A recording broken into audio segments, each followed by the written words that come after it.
ಸ್ವತಂತ್ರ ಮತ್ತು ಅಸ್ವತಂತ್ರ ಅಂತ ಎರಡು ತತ್ವಗಳು ಈ ತತ್ವ ವಿವೇಕದಲ್ಲಿ ವರ್ಣಿತ ಆಗಿವೆ. ಅದರಲ್ಲಿ ಅಚೇತನದ ಬಗ್ಗೆ ನಾವೀಗ ನೋಡ್ತಿದ್ದೀವಿ. ದ್ವಿಧೈವ ಅಚೇತನಂ ಮತಂ ಅಂತ. ನಿತ್ಯ ಮತ್ತು ಅನಿತ್ಯ ಎಂಬುದಾಗಿ ಎರಡು ವಿಭಾಗಗಳಿವೆ.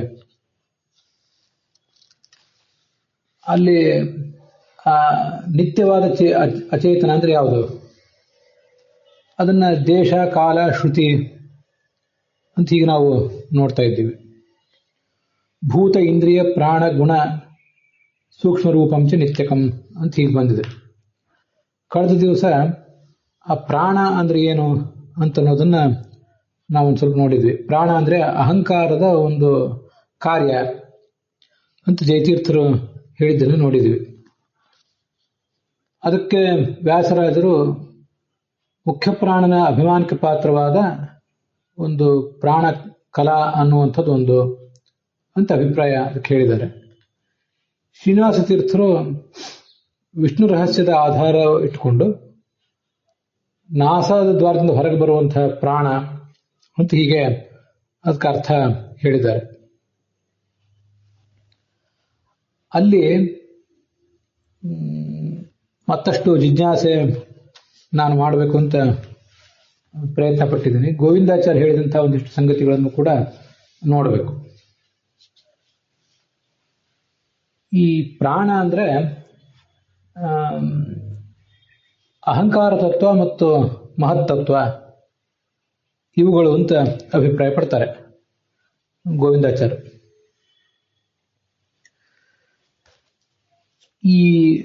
ಇಲ್ಲೇನು ನಿತ್ಯವಾದಂತಹ ಅಚೇತನಗಳನ್ನು ವರ್ಣನೆ ಮಾಡ್ತಿದ್ದಾರಲ್ಲ, ಇದನ್ನೇ ನಾವು ತತ್ವ ಸಂಖ್ಯಾನದಲ್ಲಿಯೂ ಕೂಡ ಬಂದದ್ದನ್ನು ಒಂದು ಬಾರಿ ಗಮನಿಸಬೇಕು. ಪ್ರಕೃತಿಯನ್ನ ವರ್ಣನೆ ಮಾಡಿದ್ದಾರೆ ಮೊದಲು. ಆ ಪ್ರಕೃತಿಯ ವರ್ಣನೆ ಆದ ಬಳಿಕ ಸಂಸೃಷ್ಟವಾದಂತಹ ಅನಿತ್ಯ ಮತ್ತು ಅಸಂಸೃಷ್ಟವಾದ ಅನಿತ್ಯ ಅಂತ ವರ್ಣಿಸಿದ್ದಾರೆ. ಹಿಂದೆ ತತ್ವ ಸಂಖ್ಯಾನದಲ್ಲಿ ಅನಿತ್ಯ ತತ್ವ ಅಂತ ಅನ್ನೋದು ದ್ವಿವಿಧಂ ಮತಂ ಅಸಂಸೃಷ್ಟಂ ಚ ಸಂಸೃಷ್ಟಂ ಅಂತ ಹೀಗೆ ಬಂದಿದೆ. ಅಲ್ಲಿ ಸಂಸೃಷ್ಟವಾದ ತತ್ವ ಯಾವುದು ಅಂದ್ರೆ ಈ ಬ್ರಹ್ಮಾಂಡ ಮತ್ತು ಅದರೊಳಗಿರುವಂತಹ ಎಲ್ಲ ವಸ್ತುಗಳು ಅಂತ ಹೀಗೆ ಅಭಿಪ್ರಾಯ ಹೇಳಿದ್ದಾರೆ. ಅದರ ಅಸಂಸೃಷ್ಟವಾದ ವಸ್ತುಗಳು ಯಾವುದು ಅಂದ್ರೆ ಆ ಬ್ರಹ್ಮಾಂಡದ ಉತ್ಪತ್ತಿಗೆ ಕಾರಣವಾದಂತಹ ಮಹದಾದಿ ತತ್ವಗಳು, ಅವು ಅನಿತ್ಯ. ಅದರಲ್ಲಿ ಯಾವ್ದಾವ್ದು ಸೇರಿದೆ ಅನ್ನೋದನ್ನು ಕೂಡ ಹಿಂದೆ ನೋಡಿದ್ದೇವೆ. ಮಹತ್ತತ್ವ, ಅಹಂಕಾರ ತತ್ವ, ಬುದ್ಧಿ ತತ್ವ, ಮನಸ್ಸು, ಕಣ್ಣು ಮೊದಲಾದ 5 ಇಂದ್ರಿಯಗಳು, ಮತ್ತೆ ನಾಲಿಗೆ ಮೊದಲಾದ 5 ಕರ್ಮೇಂದ್ರಿಯಗಳು, ಶಬ್ದಾದಿ ತನ್ಮಾತ್ರಗಳು, ಪಂಚಮಹಾಭೂತಗಳು ಅಂತ ಒಟ್ಟು 24 ತತ್ವಗಳನ್ನ ಅಸಂಸೃಷ್ಟ ಅನಿತ್ಯ ಅಂತ ಅಲ್ಲಿ ಹೇಳಿದ್ದಾರೆ. ಹೆಚ್ಚು ಕಡಿಮೆ ಅಲ್ಲಿ ಹೇಳಿರುವುದನ್ನೇ ಇಲ್ಲಿ ಪ್ರಾಣ ಎಂಬ ಶಬ್ದದಿಂದ ಹೇಳಿದ್ದಾರೆ ಅಂತ ನಾನು ಅದನ್ನು ಗ್ರಹಿಸಿದೆ. ಹಾಗರ್ಥ ಇಟ್ಟುಕೊಂಡಾಗ ಒಂದಿಷ್ಟು ಸಮಾಧಾನ ಆಗ್ತದೆ. ಬನಂಜ ಗೋವಿಂದಾಚಾರ್ಯ ಹೇಳಿದ್ದನ್ನು ಸ್ವಲ್ಪ ಆಲೋಚನೆ ಮಾಡಿ, ಹಿಂದಿನ ತತ್ವ ಸಂಖ್ಯಾನವನ್ನು ಆಲೋಚನೆ ಮಾಡಿ, ಈಗ ತತ್ವ ವಿವೇಕದಲ್ಲಿ ಬಂದಿರುವ ವಿಚಾರಗಳನ್ನ ಅದಕ್ಕೂ ಹೋಲಿಸಿ ನೋಡಿದಾಗ ನನಗೆ ಹಾಗೆ ಕಾಣಿಸ್ತು. ತತ್ವ ಸಂಖ್ಯಾನವನ್ನು ನೀವು ನೋಡ್ರಿ, ಅಲ್ಲಿ ಮಹತ್ತತ್ವ ಮತ್ತು ಅಹಂಕಾರ ತತ್ವದ ಬಗ್ಗೆ ಹೇಳಿದ್ದಾರೆ. ಅದಾದ್ಮೇಲೆ ಬುದ್ಧಿ ಮತ್ತು ಮನಸ್ಸು ಅಂತ 2 ಹೇಳಿದ್ದನ್ನ ಗಮನಿಸಬೇಕು. ಅದಾದ ನಂತರ 5 ಕರ್ಮೇಂದ್ರಿಯ, 5 ಜ್ಞಾನೇಂದ್ರಿಯ, 5 ಮಹಾಭೂತಗಳು ಮತ್ತು 5 ತನ್ಮಾತ್ರಗಳು, ಹೀಗೆ 24 ಅಂತ ಹೇಳಿದ್ದಾರೆ. ಆ 24ನೇದು ಒಂದು ಬುದ್ಧಿ ಏನಿದೆಯಲ್ಲ ಅದರ ಬಗ್ಗೆ ಸ್ವಲ್ಪ ಇಲ್ಲಿ ಗಮನ ನಾವು ಕೊಡಬೇಕು. ಕೆಲವು ಕಡೆ 23 ಅಂತ ಹೇಳಿದ್ದಾರೆ. ಭಾಗವತ ತಾತ್ಪರ್ಯದಲ್ಲಿ 23 ಅಂತ ಹೇಳಿದ್ದಾರೆ. ಮೊದಲನೇ 20ರ ಬಗ್ಗೆ ಏನು ವಿವಾದ ಇಲ್ಲ. ಶಬ್ದಾದ್ಯ ನಭ ಆದ್ಯಾಶ್ಚ, ಶಬ್ದ ಮೊದಲಾದ 5, ಶಬ್ದ ಸ್ಪರ್ಶ ರೂಪ ರಸ ಗಂಧ 5, ನಭ ಆದ್ಯಾಶ್ಚ ಆಕಾಶ, ವಾಯು, ತೇಜಸ್ಸು, ಜಲ ಮತ್ತು ಪೃಥ್ವಿ ಅಂತ 5. ಮನೋಯುಕ್ತ ಇಂದ್ರಿಯಾಣಿಚ 5 ಕರ್ಮೇಂದ್ರಿಯ, 5 ಜ್ಞಾನೇಂದ್ರಿಯ ಮತ್ತು ಮನಸ್ಸು 11 ಆಯಿತು. ಈ 11 ಮತ್ತು ಹಿಂದಿನ 10 ಇವೆಲ್ಲ ಸೇರಿ 21 ಆಯಿತು. ಅಹಂಕಾರೋ ಮಹಾಶ್ಚೈವ, ಅಹಂಕಾರ ಮತ್ತು ಮಹತ್ತತ್ವ ಸೇರಿ ತ್ರಯೋವಿಂಶತಿಕೋ ಗಣ ಅಂತ 23 ಗಣಗಳನ್ನು ಅಲ್ಲಿ ವರ್ಣನೆ ಮಾಡಿದ್ದಾರೆ. 23ರ ಗುಂಪನ್ನು ವರ್ಣನೆ ಮಾಡಿದ್ದಾರೆ. ಮತ್ತೆ 24ನೇದು ಪ್ರಕೃತಿ ತತ್ವ. ಪಂಚವಿಂಶೋ ಹರಿಸ್ವಯಂ. 23 ವರ್ಣನೆ ಮಾಡಿ ಈ 23 ತತ್ವಗಳನ್ನು ಮತ್ತು ಅದರ ದೇವತೆಗಳನ್ನು ನಿಯಂತ್ರಿಸುವಂತಹ 24ನೇ ತತ್ವವೇ ಲಕ್ಷ್ಮೀದೇವಿ. 25ನೇ ತತ್ವ ಹರಿ ಅಂತ ಅಲ್ಲಿ ವರ್ಣನೆ ಮಾಡಿದ್ದಾರೆ. 23 ಅಂತ ಅಲ್ಲಿ ಬಂದಿದೆ, ಅದನ್ನೇ ಗಮನಿಸಬೇಕು. 5 ಮಹಾಭೂತ, 5 ತನ್ಮಾತ್ರಗಳು, ಅದ್ರ ಬಗ್ಗೆ ವಿವಾದ ಇಲ್ಲ. 5 ಕರ್ಮೇಂದ್ರಿಯ, 5 ಜ್ಞಾನೇಂದ್ರಿಯ, ಅದ್ರ ಬಗ್ಗೆನೂ ವಿವಾದ ಇಲ್ಲ. ಅದಾದ್ಮೇಲೆ ಮನಸ್ಸು ಅಂತ ಭಾಗವತ ತಾತ್ಪರ್ಯದಲ್ಲಿದೆ. ಇಲ್ಲಿ ತತ್ವ ಸಂಖ್ಯಾನದಲ್ಲಿ ಬುದ್ಧಿ ಮನಃ ಅಂತ ಬುದ್ಧಿ ಒಂದನ್ನ ಎಕ್ಸ್ಟ್ರಾ ತಗೊಂಡಿದ್ದಾರೆ. ಈ ಯಾಕೆ ತಗೊಂಡಿದ್ದಾರೆ, ಒಟ್ಟು 24 ತತ್ವಗಳು ಅಂತ ಯಾಕೆ ಹೇಳಿದ್ದಾರೆ ಅನ್ನೋದನ್ನು ಸ್ವಲ್ಪ ಆಲೋಚನೆ ಮಾಡಿದರೆ ಇಲ್ಲಿ ಪ್ರಾಣ ಅಂದ್ರೆ ಏನು ಅಂತ ನಮಗೆ ಗೊತ್ತಾಗ್ತದೆ. ಈ ಮನಸ್ಸಿಗೆ 5 ಆಯಾಮಗಳಿವೆ. ಮನಸ್ಸು, ಬುದ್ಧಿ, ಅಹಂಕಾರ, ಚಿತ್ತ ಮತ್ತು ಚೇತನ ಅಂತ. ಅದರಲ್ಲಿ ಮನಸ್ಸು ಸಂಕಲ್ಪ ವಿಕಲ್ಪಗಳನ್ನು ನಮ್ಮ ಎದುರಿಗೆ ಇಡ್ತದೆ, ಎಲ್ಲ ಥರದ ಆಯ್ಕೆಗಳನ್ನು ನಮ್ಮ ಎದುರಿಗೆ ಇಡ್ತದೆ. ಸಂಕಲ್ಪ ವಿಕಲ್ಪಾತ್ಮಕ ಮನಃ ಅಂತ ಭಾಗವತ ತಾತ್ಪರ್ಯದಲ್ಲಿದೆ. ಯಾವುದನ್ನು ಆಯ್ಕೆ ಮಾಡಬೇಕು ಅಂತ ನಮಗೆ ಹೇಳೋದು ಮನಸ್ಸಲ್ಲ, ಬುದ್ಧಿ ಹೇಳ್ತದೆ. ಬುದ್ಧಿ ಅಧ್ಯವಸಾನಾಯ.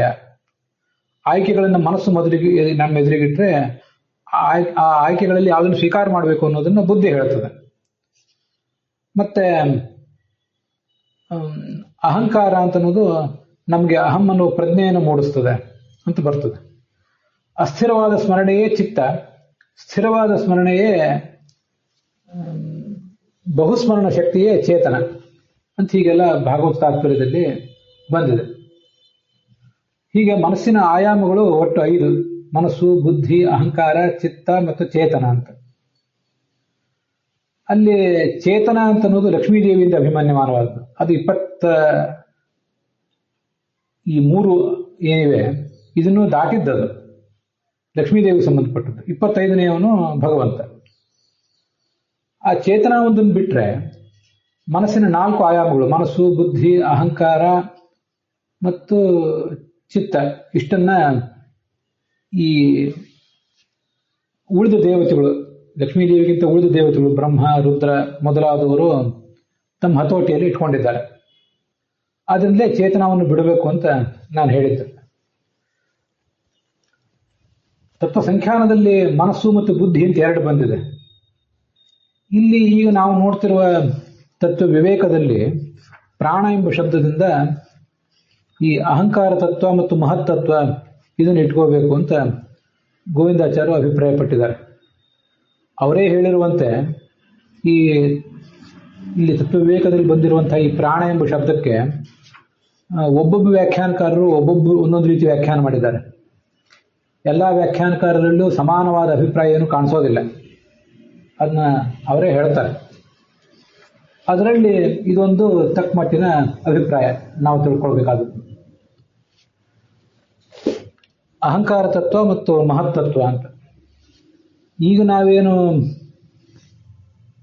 ತತ್ವ ವಿವೇಕದಲ್ಲಿ ದ್ವಿಧೈವ ಅಚೇತನಂ ಮತಂ ನಿತ್ಯಾನಿತ್ಯ ವಿಭಿದೇನ ಅಂತ ನೋಡಿದ್ವಿ.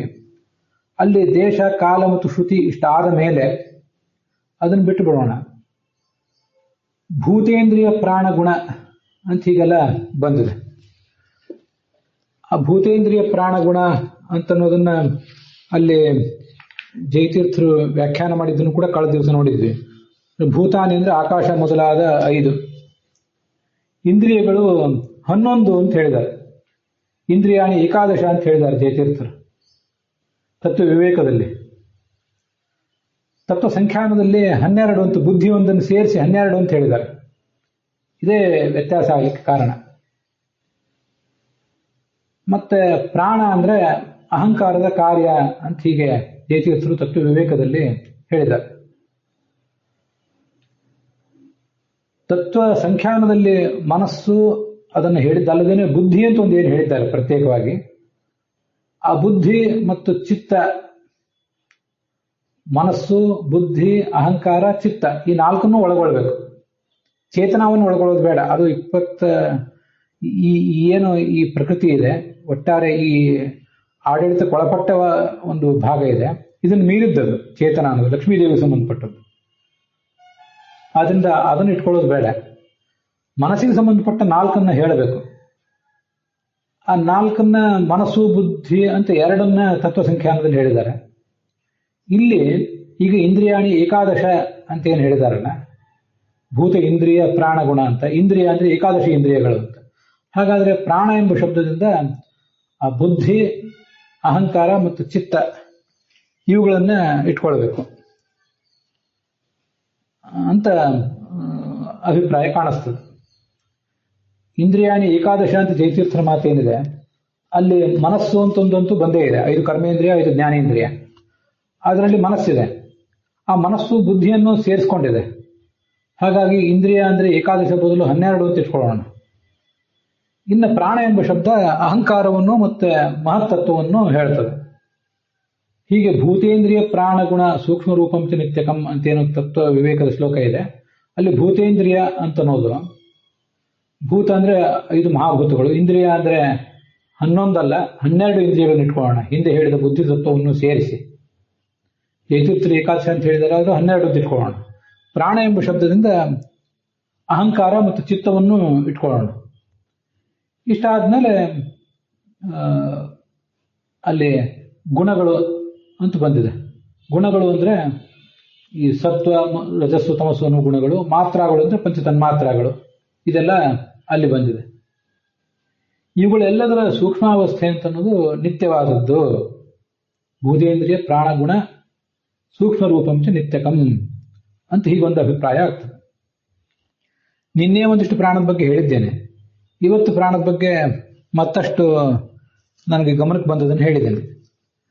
ಬೇರೆ ಬೇರೆ ವ್ಯಾಖ್ಯಾನಕಾರರಲ್ಲಿ ಭಿನ್ನಾಭಿಪ್ರಾಯ, ಬೇರೆ ಬೇರೆ ಅಭಿಪ್ರಾಯಗಳಿವೆ ಅಂತ ಗೋವಿಂದಾಚಾರ್ಯ ಹೇಳಿದ್ದಾರೆ ಹೇಗೂ. ಆದ್ರಿಂದ ಮೊದಲು ನಿನ್ನೆ ಮಂದಾರ ಮಂಜರಿಯಲ್ಲಿ ವ್ಯಾಸರಾಜರು ಹೇಳಿದ್ದನ್ನು ಹೇಳಿದೆ. ಅದಾದ್ಮೇಲೆ ಶ್ರೀನಿವಾಸ ತೀರ್ಥರು ಹೇಳಿದ್ದನ್ನ ಹೇಳಿದೆ. ಅದಾದ್ಮೇಲೆ ಬನ್ನಂಜ ಗೋವಿಂದಾಚಾರ್ಯ ಹೇಳಿದ್ದನ್ನು ಕೂಡ ಇವತ್ತು ಹೇಳಿದ್ದೀನಿ. ಇಷ್ಟಾದರೂ ಇದು ಮುಗಿತು ಅಂತ ನನಗೇನು ಅನಿಸ್ತಾ ಇಲ್ಲ. ಇನ್ನು ಇದ್ರ ಬಗ್ಗೆ ಮತ್ತಷ್ಟು ನಾನು ತಿಳ್ಕೊಳ್ಬೇಕಾದದ್ದಿದೆ. ಆದರೂ ಈಗ ನನಗೆ ಲಭ್ಯ ಇರುವ ಎಲ್ಲ ಸಂಗತಿಗಳನ್ನು ಅವಲಂಬಿಸಿ ಇದನ್ನು ನಿಮ್ಮ ಎದುರಿಗೆ ಹೇಳಿದ್ದೇನೆ. ಮಂದಾರ ಮಂಜರಿ ಟಿಪ್ಪಣಿ ಮತ್ತೆ ಶ್ರೀನಿವಾಸ ತೀರ್ಥ ಟಿಪ್ಪಣಿ ಅಲ್ಲಿರೋದನ್ನೆಲ್ಲ ಕೇವಲ ಜಿಜ್ಞಾಸೆಗಾಗಿ, ನನ್ನ ಜಿಜ್ಞಾಸೆಗಾಗಿ ನಾನು ಇಲ್ಲಿ ಹೇಳಿಕೊಂಡಿದ್ದೇನೆ. ಆದರೂ ಆರಂಭದ ಹಂತದ ಓದುಗರು ಆ ಶ್ರೀನಿವಾಸ ತೀರ್ಥ ಟಿಪ್ಪಣಿಯಲ್ಲಿ ಬಂದಿರುವಂತಹ ಶ್ವಾಸವಾಯು ಅಂತ ಏನಿದೆ ಅದನ್ನ ಬದಿಗೀಡ ಇಟ್ಟರೆ ಒಳ್ಳೆಯದು. ಅದು ಅಷ್ಟು ಸ್ವೀಕಾರ ಮಾಡಲಿಕ್ಕೆ ಯೋಗ್ಯ ಇಲ್ಲ. ಹೀಗೆ ಸಂಪ್ರದಾಯವಿದ, ಹೀಗೆ ಸಂಪ್ರದಾಯದಲ್ಲಿ ಹೇಳ್ತಾರೆ ಅಂತ ಅವ್ರು ಹೇಳಿದ್ದಾರೆ. ಅದರಿಂದಲೇ ಗೊತ್ತಾಗ್ತದೆ ಅಲ್ಲೊಂದೇನೋ ಇನ್ನೂ ನಾವು ತೀರ್ಮಾನ ಮಾಡಬೇಕಾದ ಅಂಶ ಇದೆ ಅಂತ. ಆದ್ದರಿಂದ ಶ್ರೀನಿವಾಸ ತೀರ್ಥರದು ಅಲ್ಲೇನು ಬೇಡ. ಮಂದಾರ ಮಂಜರಿಯಲ್ಲಿ ಹೆಚ್ಚು ವಿಚಾರಗಳಿವೆ, ಅವು ಏನು ಬೇಡ. ಜಯತೀರ್ಥರು ಅದನ್ನ ಅಹಂಕಾರದ ಕಾರ್ಯ ಅಂತ ಹೀಗೆ ಹೇಳಿದಾರಲ್ಲ, ಅಷ್ಟನ್ನ ನಾವು ತಿಳ್ಕೊಂಡು ಸಾಕು. ಅದನ್ನೇ ಅನುವಾದದಲ್ಲಿ ಜೀವ ಶರೀರದ 16 ಕಲೆಗಳಲ್ಲಿ ಪ್ರಾಣ ಅಂತ ಒಂದು ಕಲೆ ಇದೆ. ಆ ಪ್ರಾಣ ಕಲೆಯನ್ನೇ ಇಲ್ಲಿ ಪ್ರಾಣ ಅಂತ ಹೇಳಿದ್ದಾರೆ. ಅದು ಅಹಂಕಾರ ತತ್ವದಿಂದ ಉಂಟಾಗ್ತದೆ. ಸೂಕ್ಷ್ಮ ರೂಪದಲ್ಲಿ ಅದು ನಿತ್ಯ ಅಂತ ಇಷ್ಟಂಶ ಹೇಳಿದರೆ ಸಾಕು. ಬನ್ನಂಜ ಗೋವಿಂದಾಚಾರ್ಯ ಹೇಳಿದ್ದನ್ನು ನಾನು ಇಲ್ಲಿ ಹೇಳಿದೆ. ಆದರೆ ಕೊನೆಯದಾಗಿ ನಮ್ಮ ಮನಸ್ಸಿನಲ್ಲಿ ಅವಧಾರಣ ಮಾಡಿಕೊಳ್ಳಿಕ್ಕೆ ಆ ಅನುವಾದದಲ್ಲಿ 20ನೇ ಪುಟದಲ್ಲಿ ಏನಿದೆ ಅಷ್ಟು ಸಾಕು. ಅಲ್ಲಿಗೆ ಇವತ್ತಿನ ಈ ಭಾಗ ಸಮಾಪ್ತ ಆಗಿದೆ.